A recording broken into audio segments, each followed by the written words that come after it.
Right, welcome back. Let me just make a whole bunch of noise here and move my chair. So welcome back to Prof E Plays. I'm Prof E, and we are back into Dreadfarer.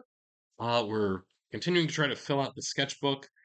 I don't know if I have the stamina to fill this entire sketchbook, even though, my sketches are like super sketchy because I have no artistic ability.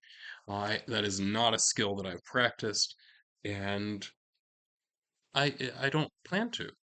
Honestly, apart from just like these little tiny things I'm doing here. Uh, so, and that's not really practice. That's just poor execution. So, we are back with Dreadfarer. So, it is a solo journaling game, which we've been doing here. I think this would be session number 5. So, we have a number of things that we track.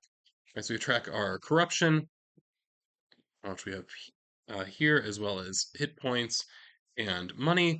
Right now, we're looking really good in terms of money and equipment. And I just lost connection. There we go. So we're looking really good in terms of money and equipment. Now I do have one curse that has been activated. That's the tin coin, which gives me a 50% chance of equipment malfunctions for certain types of equipment. So if that becomes relevant, we will, as they say, cross that bridge when we come to it. Everything else is looking really good. Like my hit points are still full. I started with only $100. I'm up to $420 now, and I also only have 3 corruption. So if we get up to, I believe it's 50, is where I basically become no longer human, right? So I think that I'm managing things reasonably well at this point. That's one thing as I'm playing this game that I found is that for me, uh, like the drawing part is a challenge in the sense that I'm not very good at it. But I can, it's just for relaxation. It's fine. But I honestly thought that it was going to be more difficult to manage the resource side of things. Where at this point, now, true, I have a lot more sketchbook to go here, right? So, I mean, it's, I'm only 5 pages in. But at the same time, like all this stuff is like looking very reasonable. I have plenty of money, so like if I need to like buy some antidotes, health potions, or whatever the equivalent of that is, I can do that, right?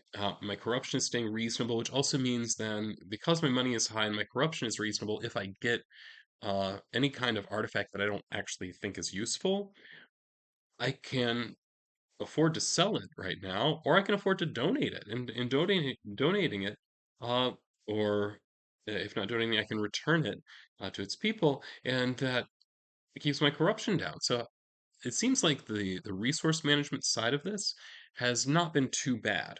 Right? You just have to accept that you're going to get a curse because I don't know that it's avoidable to ever hit 5 in terms of corruption, but I feel like I might be able to avoid ever hitting 10. Possibly. I mean, I feel like. Okay, we've not gone on very much, but okay. All right. So anyway, let's decide where we're going to go next. Now, again, there are 6 different areas, but 2 of them require some kind of special artifact to get to. So I need to choose between the 4 main areas that I do in fact have access to. So what are those areas? So just as a quick reminder, the 4 areas, which I need to remind myself of because I don't remember off the top of my head. Let me check my PDF here. Right, so the 4 areas are Sarah, Motag, Sangal, and Lazarak. And then there are 2 other areas, one of which is underwater, and the other one, I believe, has some seems like it's an underworld or something like that. I mean, it's called Nephilia, which feels like it would be something like that. So, at the very least, we only have the 4 that we can still choose from at this point based on what I have available to me. So I'm going to go back to Sarah. I think that makes sense. Just kind of cycle through things. And because I have plenty of money, I'm not really that worried about. Okay, so it's the island of Sarah.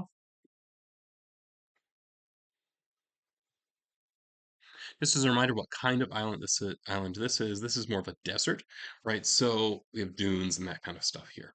Okay, so the next thing I need to do then is I need to roll first for location, and then for an artifact. So this is where I'm going and what I am looking for there. So let me go ahead and pull out my D20. So first, location. An 18 there. 18 is The ghost port of New Moerdijk. So I'm just going to write here, it's the ghost port of New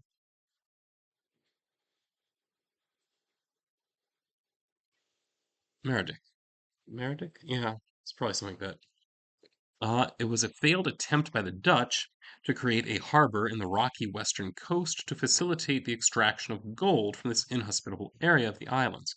Officially, the enterprise shattered due to high costs and the difficulty of navigating the waters. But locals claim that this coast is haunted by an old and hungry curse, which sank all the Dutch ships trying to approach the shore.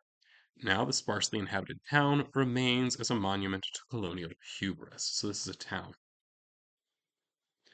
Need to mark that down because being a town is relevant when it comes to deciding what types of encounters I might have. Next thing I need to do is figure out what remnant I'm looking for. So look at page 80 here. There we go. Island of Straw remnants. 19. It's the cloud key handle.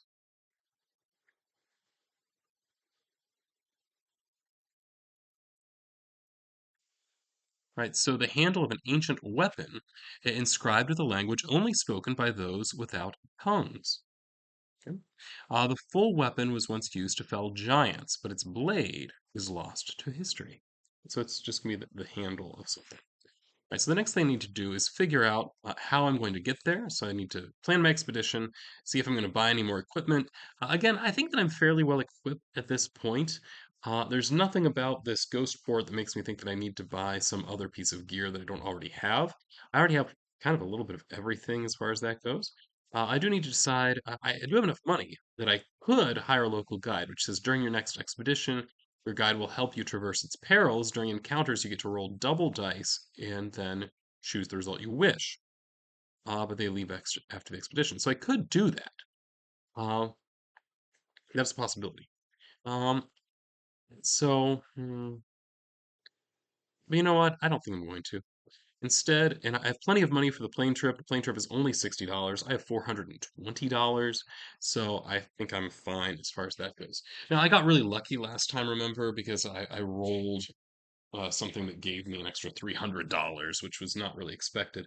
So I'm going to go ahead and buy my plane ticket. So I'm down to 360, which means that I will get to the island of Sarah in the ghost port of New Meredith without any kind of problems as far as that goes. So no encounters on travel.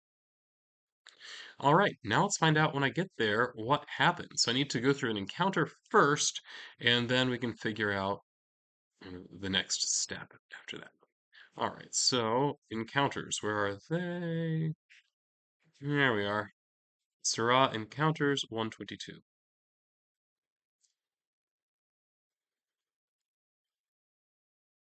There we are.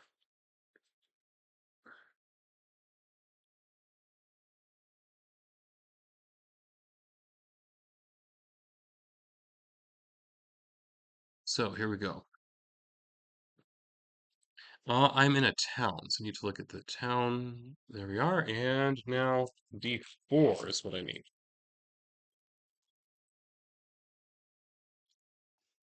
This town, it's encounter number 2. So what does encounter number 2 tell us?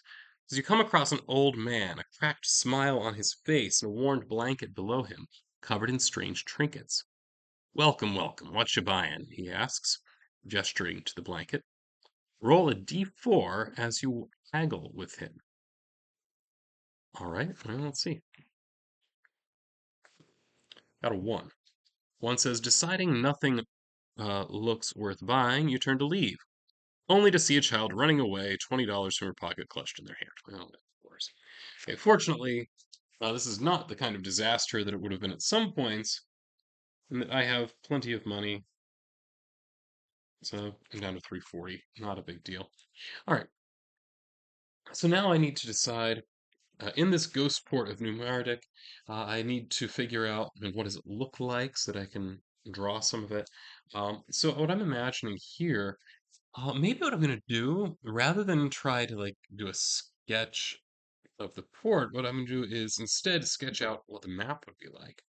right? So we know that from the description, I forget which, I think it was on the western side. I'm just going to say it was on the western side, right? So it's on the western side of the island. So what I'm imagining here is there's some kind of harbor, right? So here is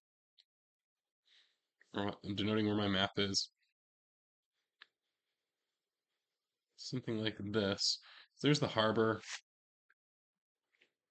I'll just put some little wave marks to indicate that this is ocean. All right. Then this town, the rough outline is going to be something like this. All right. Here is where the docks are.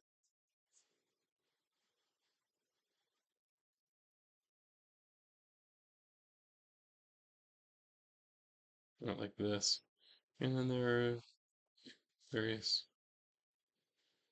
homes around. Okay, I'm going to say this one. This is where the warehouse is for the dock, and there are docks here. And then we have kind of the main road here. It kind of runs parallel, roughly, to the. And these are mostly like fishermen's homes. And imagine here across the street from the dock, here's where there's some kind of tavern.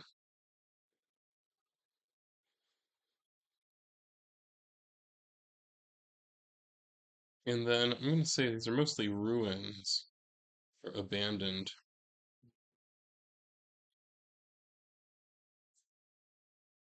outside of that area.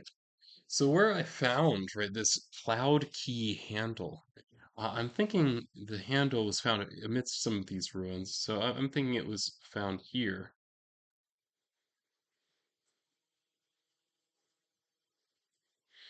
Okay, so what does it look like? All we know is that it's the handle of a weapon, something really big, that was used to fight giants. In the cloud key. So what I'm imagining here, I'm thinking of like, oh, what is the game? Is it like High Ally or something like that? Where it's like you have the curve thing that actually like launches a ball, something like that. So imagine that's more what it was, because I'm not imagining like just like a giant sword or spear or something like that. No, I think it's actually launching some kind of projectile, which then means the handle of it may possibly be slightly curved as well. Would it? Well, that seems very likely that the whole thing would make kind of an S shape, right? So that's kind of what I'm imagining. This could be total nonsense for all I know. Okay, so let's see. I'm going to say, uh, so it does have a guard, rather like a sword might, right? And then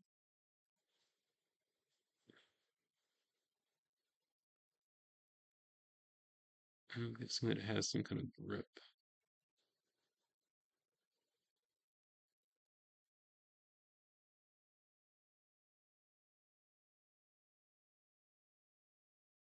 Oh, and that actually looks like a key, doesn't it?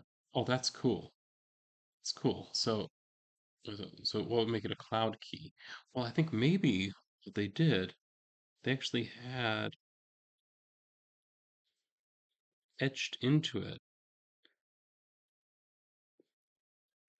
images that we might interpret as being clouds, right? Something like that. Okay.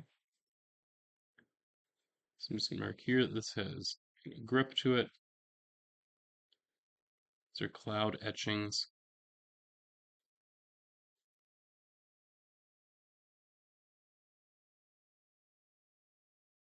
And just say remainder of weapon attaches here.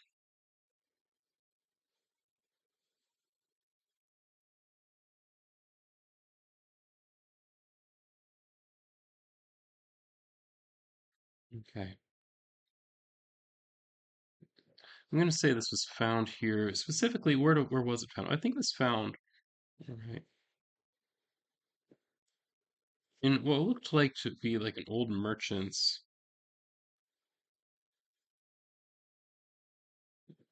home, that kind of thing. So imagining here, going to this home, there's a bunch of old stuff all over, right? Various wares, and this just happened to be something that I found because I'd heard a rumor that it was here some. Now I say I rumor, and I can't help but think of Umbrella Academy. Okay, so imagining it's somewhere like that. So just imagining uh, what the inside of the home would look like. I'm imagining here that it's like the front room is the shop, and then like the back is where the family lived, right? So not like an old like general store or something like that. And there were some kinds that they would just have trinkets and the like around. So certainly like any food stuff would have long spoiled. But here it's the trinket. I think is it made of? Were we told what it's made of? I don't know that we were. Uh, but the image coming to my mind is that it's made of ivory or something ivory-like, at least. All we know, okay, and it's inscribed with a language. Oh, so I need to have an inscription as well, right? So, I mean,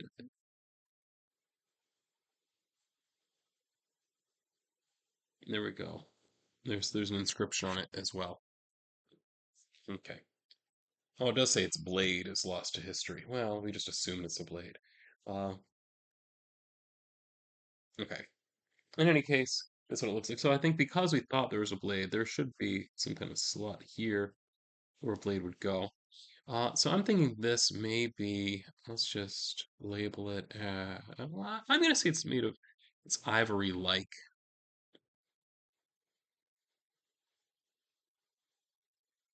material. Okay. So now let's think about what we're gonna do upon return. So that's the last step, is I'm gonna get back and figure out what we do upon return. Uh, so again, we have four choices, if I can find it. I might eventually be able to find oh, there it is, return. Right, so my options, right? I can return the remnant back to its rightful culture or resting place if it exists. This one, I think actually this might be where there's a problem, and that it's not clear to me that this ancient people still exist. In fact, they probably don't. I mean, we know this language, for whatever reason, is written in such a way you can only speak it if you don't have a tongue, right? So I'm guessing these people, as far as I know, do not exist. So I'm going to say that returning it is out of the question at this point, which means that I have the option of either donating it, auctioning it, keeping it. It doesn't seem automatically useful to me, right? Like this is not one of the things that I know I could use. So I'm thinking that maybe my best option then, because I'm looking good on money, let's keep the corruption down and donate it. Now the donation is not a pure donation. I still get money for it. Okay. All right, so I'm sending the remnant to the Lemurian Museum in Moerdijk to properly display it so others may learn from it. How much money do I get for that? It's $5 times whatever I roll. Oh, nice. Right, so I got $100 for that. So on the whole, I made $40 this trip. Oh, wait, no, I didn't. I made $20.